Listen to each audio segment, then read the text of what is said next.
वो सोच रहे हैं कि ये बहुत एक आसान कार्य है। और मैं भी आपको सलाह देता हूं कि अब आप इस गुरु पूर्णिमा के बाद शिष्य मत रहिए, भगवे कपड़े पहन लीजिए और गुरु बन जाइए। मैं आप सबको स्वीकृति देता हूं, गुरु बने आप और जगह जगह आप दीक्षा देने लग जाएं। और कोई इनको पत्र मंत्र अंधकार निकाल दीजिए, सारा कुछ नहीं हो तो मंत्र अंधकार निकाल, क्या नहीं 4 पन्ने तो लिखने उसमें, क्योंकि पत्रिका में से लेख लिख के छाप देंगे आप। मगर आप सोचिए कि क्या कितना फ्रॉड है, कितना झूठ है, कितना छल है। ये मैं अपने परिवार में अपनी बात कर रहा हूं और परिवार में बात करना मेरा धर्म और फर्ज है, इसलिए कि उन जवान लड़कों को समझाना मेरा धर्म है कि ये तुम्हारी ड्यूटी है, तुम्हारा धर्म है। अंधकार फैलेगा तुम्हारी गलती से फैलेगा और उन पाखंड को दूर करो, तुम्हारा धर्म तुम्हें विजय होगी। ये मेरा आशीर्वाद होगा तुम्हारे साथ में।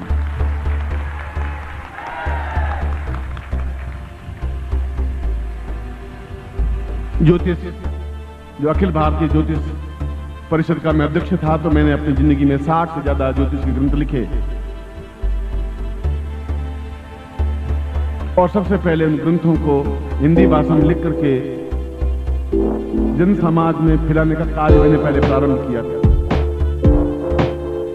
और एक समय 5-7 साल बाद ऐसा आया कि ज्योतिष सम्मेलनों के माध्यम से मैं 20-25 हजार रुपए उसमें भी कमा लेता था, 25 हजार रुपए। मगर जब मैंने देखा कि 5,000 ज्योतिषी बन गए, 10,000 ज्योतिषी बन गए, केवल मेरी 2 किताबें पढ़ी ज्योतिषी बन गए और एकदम से छोटी घटनाएं नहीं। और राष्ट्रीय ज्योतिषी को अंतरराष्ट्रीय ख्याति प्राप्त ज्योतिषी फलाने होटल में ठहरे हुए हैं। अरे कोई राष्ट्रीय ज्योतिषी तो मिले तो तुम मालूम है, सब अंतरराष्ट्रीय ख्याति प्राप्त बन जाएंगे तो भारतीय ज्योतिषी कौन बनेगा।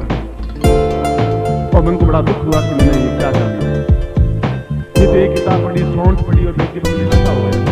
हर गली कूचे में ज्योतिषी बन गए, हर जगह ज्योतिषी बन गए। तो मैंने उस कमाई को ज्योतिष को छोड़ दिया, आज को हाथ ही लगाया। तो पाखंड के बीच में जिंदा नहीं रहा और जब मंत्र और साधनाओं के बीच में बढ़ा तो अब 60 से मंत्र चेतना रहते पत्रिका प्रकाशित होने लगी और 1800 गुरु बन गए, जिनका नाम लिस्ट मेरे पास है, जिसमें लिख के भेजिए गुरु जी इतना हो गया। मैंने कहा कि मैं चेले बना रहा हूँ या गुरु बना रहा हूँ, कर क्या रहा हूँ, तो मुझे खुद को समझ में नहीं आ रहा। ये छल है, नकली हमेशा नकली रहता है। आप उसको कितना ही मांझ लें, नकली सोना नहीं बन सकता। और पनामा पत्ती का और निरमा साबुन का विज्ञापन तो टीवी पे देखता हूं, मगर सोने का विज्ञापन होता ही नहीं, हीरो का विज्ञापन नहीं होता। मेरे विज्ञापन करने की जरूरत नहीं होती, न अखबारों में देने की जरूरत है कि नाम सिमाली बाबा बता रहे हैं। जहां मैं आऊंगा अपने आप से आ जाएंगे, क्योंकि कस्तूरी के सुगंध तो सब जगह होंगे। इसीलिए मैं आपको दीक्षा दे रहा हूँ, इसीलिए बार बार ये बात कह रहा हूँ। मुझे क्या जरूरत है आपके पीछे इतना खून बहाने की, पसीना बहाने की, परिश्रम करने की। अपने घर में आराम से रोटी तो रोज 4 रोटी खाऊंगा और 4 कपड़े पहनूंगा। किस किसी को कह दूंगा 7 में 2 से 7 मुझे नहीं देगा, कोई सी घर में जाऊंगा कोई भोजन करवा देगा। मैं क्यों इतना चीज रहा हूँ, आपको क्यों परेशान हूँ? इसलिए कि मैं इस अंधकार में आपको खड़े होने नहीं दूंगा। अंधकार का सामना मैं अंतिम क्षण तक, अंतिम बूंद तक करूंगा, आपके सहयोग से करूंगा, आप मेरे साथ में तब करूंगा।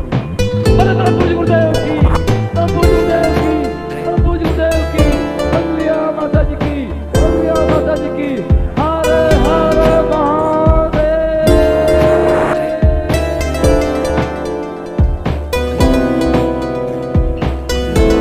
एक जगह गया सुई लगाने के लिए, तो मैंने बात 20 से बेचनी शुरू कर दी। गुरु चरणामृत 5 रुपए की और 8-900 शीशे बेची। ये नया खेल कौन सा खोल गया? उसको बुलाया कि कौन बेच रहा है, उसको पकड़ के लाया वहां। मैंने कहा तुम क्या करो? गुरु आपका चरणामृत बेच रहा हूँ। मैंने कहा तुम्हें दिया ही नहीं चरणामृत भाई, तो स्नान मत नहीं दिया, ये तुम कहां से? गुरुदेव रोटी रोजी तो चला रही है, तो मेरे चरणामृत को काय के लिए दे रहे हो? किसी अच्छे चरणामृत डाल के दे दो। अब बताइए क्या क्या स्थिति है, कितना पाखंड है, कितना व्यभिचार है, कितना अशुचि है। ऐसा होते दुख होता है, वेदना होती है। इसलिए आपको एक सावधान करने की जरूरत है। इसीलिए वेदों में कहा गया है कि भगवान विष्णु के बारे में कहा गया है कि ओम सहस्राक्षी सहस्रबाहु सहस्रमूर्धाम सहस्रपाणो यवाम साप्तम हितः।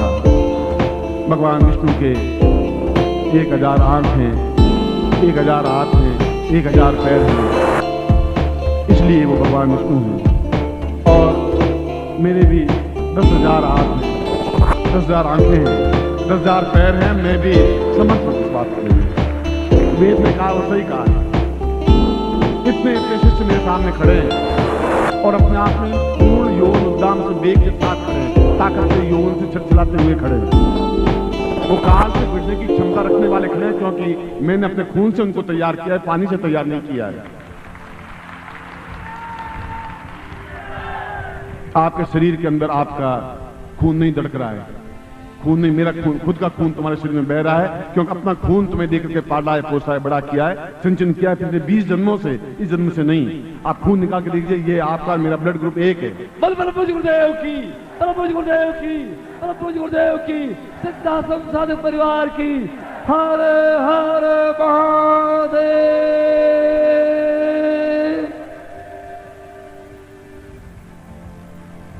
इसलिए उन सिद्धाश्रम के योगियों से जूझते हुए भी ये उच्च कोटि की दीक्षा क्यों दे रहा हूं?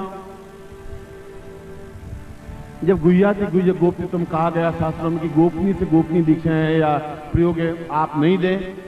जो सन्यासी उच्च कोटि के सन्यासी कहते हैं कि आप ये क्या कर रहे हैं, उन लोगों के हाथ में ये तलवार काहे के लिए दे रहे हैं, क्यों दे रहे हैं? उनको मालूम नहीं है, गुफा में बैठे हुए हैं। मुझे मालूम है 3 साल बाद कितना अंधकार गिर जाएगा। उसका अंधकार तो शुरुआत हो चुका है। उस अंधकार से जूझने के लिए मुझे उच्च से उच्च उनको ज्वालामुखी बनाना पड़ेगा, उनको साधना देनी पड़ेगी, अपने आप में अद्वितीय ऐसा बनाना पड़ेगा कि यमदूत की तरह सामने खड़े हो जाए, पाप और पाखंड खड़ा नहीं हो सके। इसलिए मैं आपको खड़ा कर रहा हूं, इसलिए आपको साधना दे रहा हूं। अन्यथा फिर आप किसी कहलाने के काबिल ही नहीं है। पाखंड को प्रश्न देंगे, उनको साहस देंगे, पाखंड को थपथपाएंगे, उनके सामने उठकर खड़े नहीं होंगे, तब फिर ये परिवार में फिर अंधकार गिर जाएगा। मैं रहूंगा या नहीं रहूंगा मैं नहीं कह सकता, मगर उस अंधकार में आप अपनी पीढ़ियों से, आने वाले बच्चों से, पुत्रों से, पड़ोसियों से दुखी आक्रांत हो जाएंगे। यही गीता में कृष्ण ने कहा था कि यदि मैं इस समय खड़ा नहीं होऊंगा बहुत अंधकार फैल जाए और अत्याचारियों को समाप्त करने के लिए खड़े हुए गूंजे। क्या जरूरत थी उनको महाभारत में गूंजने की? द्वारका जैसा उनका साम्राज्य था, मगर एक धर्म था, एक कर्तव्य था। गोविंद सिंह अपने दोनों बेटों को क्यों सुनवा दिया दीवार में? क्योंकि उनका धर्म था, एक कर्तव्य था। और तुम्हारा भी धर्म और कर्तव्य है कि अगर अपने खुद के लिए जीते हो तो कुत्ता भी अपने लिए जी लेता है, मगर जीना है एक सत्य के लिए, एक उच्चता के लिए, एक श्रेष्ठता के लिए, पूर्णता के लिए। इसलिए आप जिंदा हैं, इसलिए जिंदा रहने की कृपा कर रहा हूं। बल बल पूज गुरुदेव की, बल पूज गुरुदेव की, बल पूज गुरुदेव की, सिद्धाश्रम साधक परिवार की, हर हर महादेव।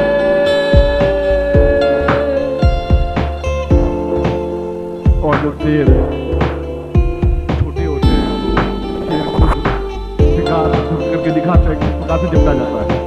उन बच्चों को सिखाते हैं कि तुम्हें जिंदगी में शेर बनना है, तो जपटना पड़ेगा, जपना पड़ेगा हाथी पर भी, तो बहुत डील डोल का है।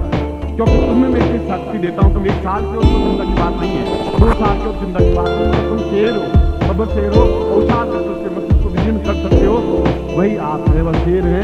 क्योंकि आप मेरे पुत्र हैं, मेरे शिष्य हैं, मेरे अंग हैं, मेरे बर्तन हैं, और उसे कर सकते हैं।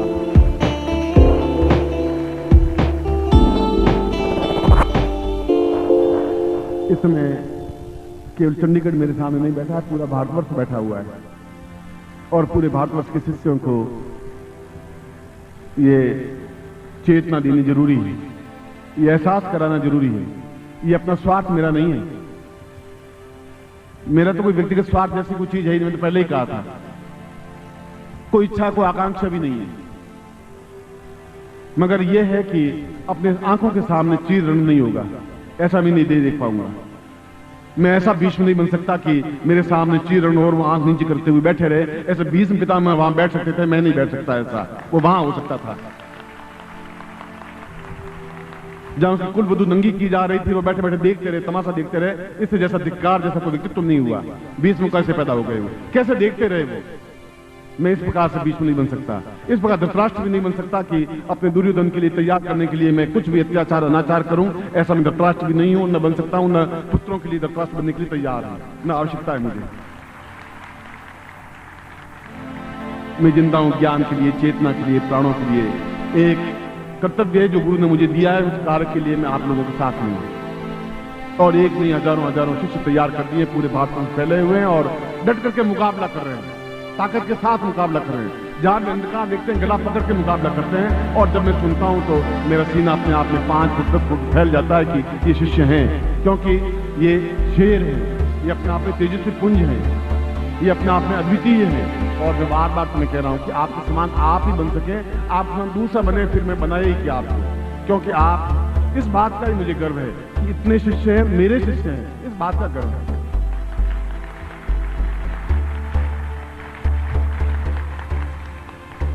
मुझे विश्वास है कि 21वीं शताब्दी पूरी सज के तैयार है आपका स्वागत करने के लिए, आपके ललाट पर विजय का तिलक लगाने के लिए, आपको विजय माल पहनाने के लिए, आपको महानायक बनाने के लिए।